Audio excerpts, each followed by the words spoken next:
அன்பு நிறை ஆத்மாவுக்கு இனிய அருளாசிர். நான் உங்களிடம் பேசும் பொழுது நான் சில கேள்விகள் கேட்டேன். என்ன? நீங்கள் பல இடங்களில் போய் பலவிதமான பயிற்சி முறைகளை எல்லாம் எடுத்து வந்ததாக கூறினீர்கள். சந்தோஷம். இந்த பயிற்சி கொடுத்த குருமார்கள் என்ன சொல்லி பயிற்சி கொடுத்தார்கள்? இரண்டாவதாக, எதற்காக நீங்கள் போய் இந்த பயிற்சி எடுக்க வேண்டும்? இவ்வளவு தேடலோடு இருக்கக்கூடிய நீங்கள் என்ன தேடிக்கொண்டு இருக்கிறீர்கள்? அதில் தெளிவு இருக்கிறதா என்று கேட்டேன். அதற்கு அவர் சொன்னார், ஏதோ ஒரு வகையில் இந்த உடல் ஆரோக்கியம், மனம் அமைதி, இதற்காகத்தான் போனேன் என்று சொன்னார். அது மட்டும் போதுமா? மனதை நீங்கள் அமைதிப்படுத்தினால் அது அமைதி அடைந்து விடுமா? ஏனென்றால் இந்த மனதின் அம்சம் என்ன? அது இன்பம் துன்பம், சுகம் துக்கம் போன்ற இருமைகள் கொண்டதாகவே இருக்கிறது. பாவம் புண்ணியம், தர்மம் அதர்மம் இரண்டின் கலப்பாக இந்த மனம் இருக்கிறது. இந்த மனதின் அம்சமே அதுதான். இதை எப்படி நீங்கள் சமநிலைப்படுத்த முடியும்? ஏனென்றால் ஒரு துன்பத்தை கொடுக்கும், அதை இன்பம் போல் காட்டும். ஒரு இன்பத்தை கொடுத்து அது துன்பமாக்கி காட்டுவதுதானே மனோமாயை. அப்படி இருக்கும் பொழுது நீங்கள் எப்படி இந்த மனதை வளப்படுத்த முடியும், நிலைப்படுத்த முடியும், சமநிலைப்படுத்த முடியும்? இந்த மனதிலிருந்து உங்களுக்கு எப்படி சமாதானம் கிட்டும்? இதை நான் கூறவில்லை. பகவத்கீதையில் கிருஷ்ணன் அர்ஜுனனுக்கு உபதேசிக்கிறார். அர்ஜுனா, இந்த மனம் ஏழ்மைகள் கொண்டது, அவற்றை நீ பொறுத்துக் கொள்வாயாக என்று கூறுகிறார். இதன் அர்த்தம் என்ன? இருமைகள் என்றால் இன்பம் போல் தோன்றி துன்பத்தை தரும், துன்பம் போல் தோன்றும், அதுவும் ஒரு காலகட்டத்தில் ஏதோ ஒரு நல்லதுக்கு நடந்ததாக தோன்றும். ஆனாலும் மனம் அறியாமையின் அம்சம் அல்லவா? இந்த அறியாமையின் அம்சம் கொண்ட மாயையான இந்த மனதை நீங்கள் எப்படி சமநிலைப்படுத்த முடியும்? மனதை எப்படி வளப்படுத்த முடியும்? நீங்கள் கேள்வி கேட்டீர்களா என்ற போது அவரிடம் பதில் இல்லை. சரி, அடுத்த சில பயிற்சிகள் கற்றுக்கொண்டீர்கள். வாசி யோகம், இன்னும் சில வித்தைகள், இதையெல்லாம் கற்றுக்கொண்டீர்கள். இதனால் என்ன பலன்? இத்தனை வருடங்களாக, கடந்த 30 வருடங்களாக வாசி யோகம் என்று எதையோ பண்ணி கொண்டு வந்தீர்கள். என்ன பலன்? அதற்கு அவர் கூறினார், ஓரளவுக்கு அறிவில் தெளிவிருந்தது போல் இருக்கிறது. இன்னொன்று, எனக்குள் ஏதோ சக்தி பிரவகம் ஏற்பட்டது போல் இருக்கிறது. அதனால் இதை நான் தொடர்ந்து செய்து வந்தேன் என்றார்.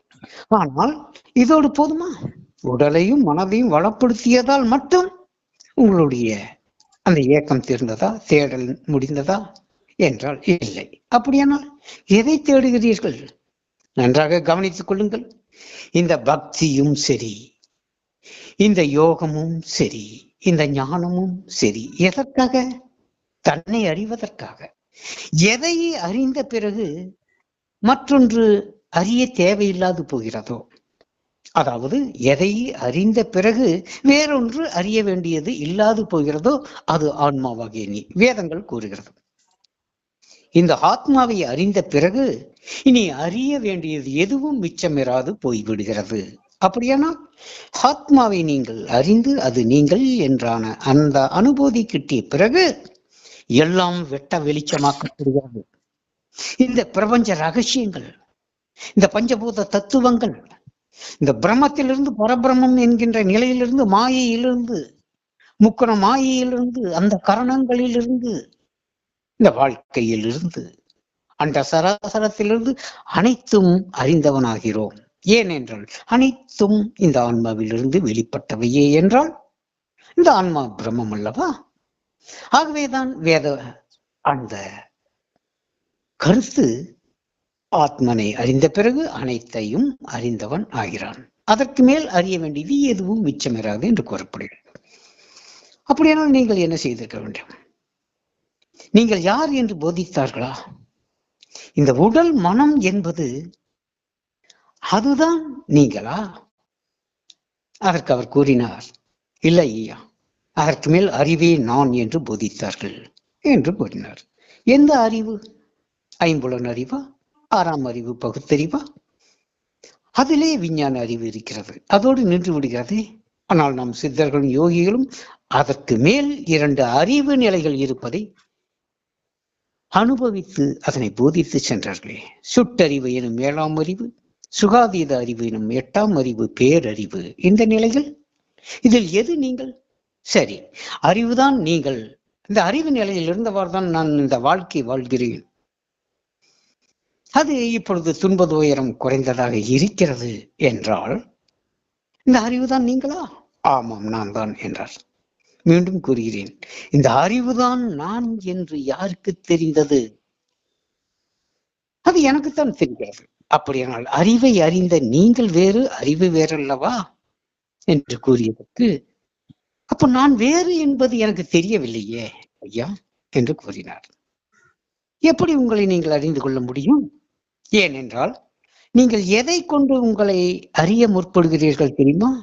குணத்தால் அறிய முற்படுகிறீர்கள், மனதால் அறிய முற்படுகிறீர்கள், அறிவால் அறிய முற்படுகிறீர்கள்.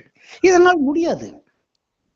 ஏனென்றால் இவைகளை அறிந்ததுதான் நீங்கள். உங்களுக்கு தெரிகிறதா? கோபம் வருகிறது எனும் பொழுது கோபம் வேறு, நீங்கள் வேறு. அடுத்த நொடி கோபமாக மாறுகிறீர்கள் என்றால் அது கோபம், அது குணம். பசி, தாகம், காமம் யாவுமே இது குணங்கள்.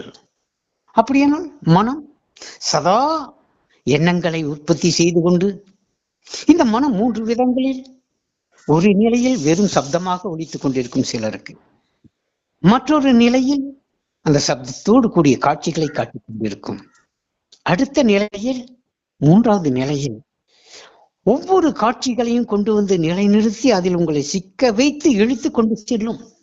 அதிலிருந்து விடுபட முடியாமல் அதிலேயே கட்டுண்டவர்களாய் அந்த மனமே நான் என்ற அந்த மயக்கத்தில் ஆழ்ந்து, அது எடுக்கும் தீர்மானங்களில், அது எடுக்கும் முடிவுகளில், அது சித்தரிக்கும் செயல்களில் ஈடுபட்டு சதா கால துன்பத்தில் அழுந்தி மன உளைச்சல், மன அழுத்தம், மன விகாரம் பெற்று இந்த மனம் தற்கொலை வரை தூண்டுகிறதே.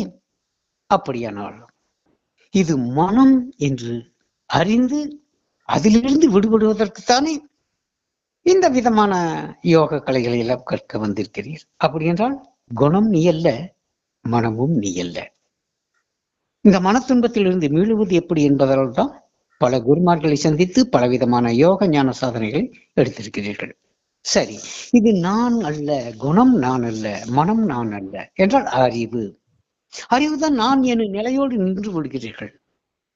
இந்த அறிவு நீங்களா அல்லது அறிவை அறிந்தது நீங்களா? மீண்டும் வேதங்களின் ஒரு ஸ்லோகம் அது கூறுகிறது, இந்த ஆத்மனை அறிவாலும் அறிய முடியாது.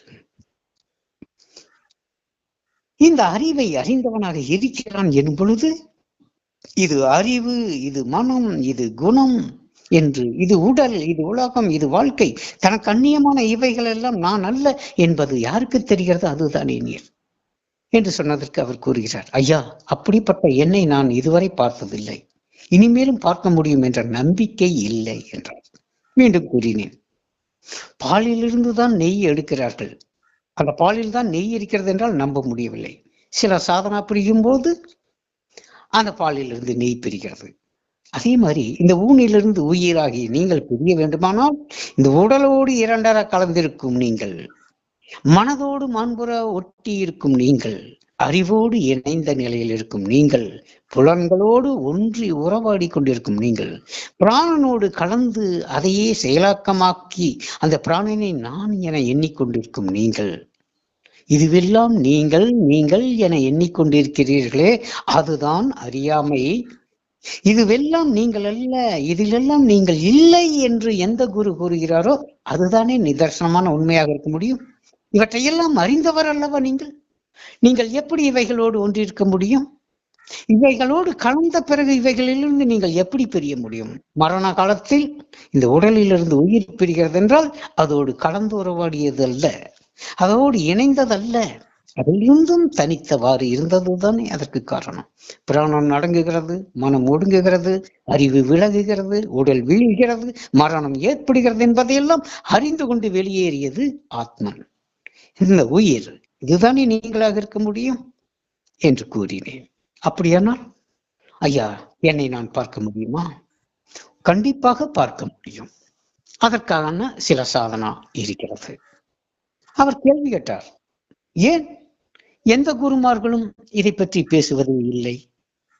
இதுவரை நான் கண்டறிந்ததில் எல்லாம் உலகம், உடல், வாழ்க்கை, மனம், குணம், அறிவு, இந்த பாவம், புண்ணியம், பக்தி, யோகம் இதைத்தானே பேசுகிறார்கள் என்றால் அவர்களுக்கு ஆன்மா பற்றி தெரியாதா என்று கேட்டார். நான் சொன்னேன், ஆன்மா பற்றி அறிந்திருந்தால் அவர் அதை பற்றித்தான் பேசுவார்.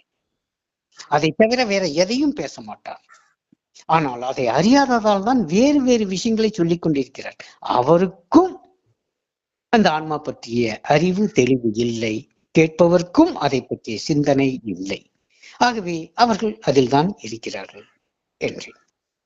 அப்படியானால் நீங்கள் ஆத்மா தத்துவத்தை பற்றி பேசிக் கொண்டிருக்கிறீர்களே, நீங்கள் அறிந்தவர் தானா என்றார். ஆம், ஆத்ம தரிசனம் பெற்றதால் தான் அதை பற்றி கடந்த 33 வருடங்களாக சலிப்பே இல்லாமல் பேசிக் கொண்டிருக்கிறேன். இன்னொன்று, எந்த ஒரு காட்சியை கண்டாலும் கண்களால் ஒரு சில நிமிடங்களுக்கு மேல் உங்களால் அந்த காட்சி, இயற்கை காட்சிகளாகட்டும் வேறு எந்த காட்சிகளாகட்டும், தொடர்ந்து உங்களால் பார்க்க முடியாது. ஒரு திரைப்படம் பார்த்தால் கூட அதில் காட்சிகள் மாறி மாறி வருவதால் தான் அதை உட்கார்ந்து பார்க்க முடியாது. ஒரு யூடியூப் சேனலில் நீங்கள் தொடர்ந்து பார்த்து கொண்டிருக்கிறீர்கள் செல்போனில் என்றால் அந்த ஒரு நொடிக்கு ஒரு காட்சிகள் வந்து கொண்டு இருப்பதால் தான் அதை பார்க்க முடியாது. ஆனால் ஒரே காட்சியை நீங்கள் தொடர்ந்து பார்த்து கொண்டிருக்க முடியாது, சலிப்பு ஏற்பட்டுவிடும். ஆனால் இந்த ஆத்மா என்கின்ற தன்னிலை அனுபூதியை ஒவ்வொரு நொடியும் நான் பார்த்தவாறு, நான் நானாகவே இருந்தவாறு இருப்பதால் எனக்கு இதுவரை சலிப்பு என்பதே ஏற்படவில்லை. அத்தகைய ஆனந்த வடிவு. மீண்டும் கேட்கிறார், ஆனந்தம் என்றால் என்ன என்று கேட்கிறார்.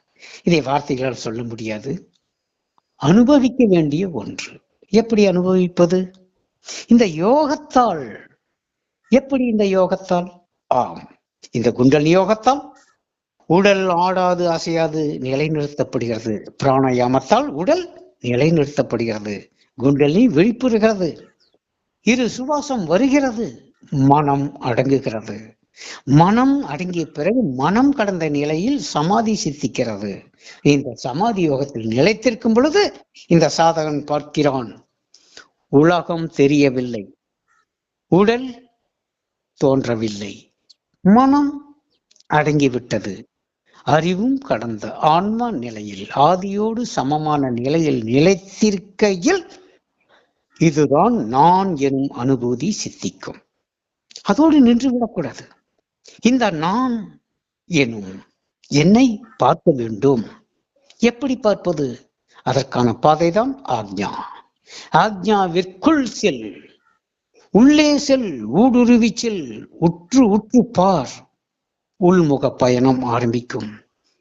அப்பொழுது உள்வெளி கடந்து செல்லும் பொழுது உன் தரிசனம் உயர் தரிசனமாய் மாறும். கண்ணாடியில் முகத்தை பார்ப்பது போல் இந்த உடலின் ரூபம் தோன்றாது. அரூப சைதன்யமாகிய உன்னை நீ பார்க்க முடியும். உன்னை நீ பார்த்த பிறகு இனி உனக்கு வேறு எதுவுமே தேவையிராது போய்விடும். ஆகவே தியானம் செய் என்று கூறினேன். ஆகவே புரிந்து கொள்ளுங்கள், தியானத்தால் தன்னை அறிய முடியும், இந்த யோகத்தால். ஆகவேதான் கூறினார்கள், யோகத்தால் தன்னை அறிந்து ஞானத்தால் அறிவியாகிவிடு. அதனால்தான் உங்களுக்கு இந்த யோகமும் ஞானமும் இரண்டும் கலந்து கொடுக்கிறேன். புரிந்து கொள்ள முயற்சி செய்து பாருங்களேன். என் அன்பு நிறைய அருளாசி. நன்றி செய்க, நலமே பெறுக.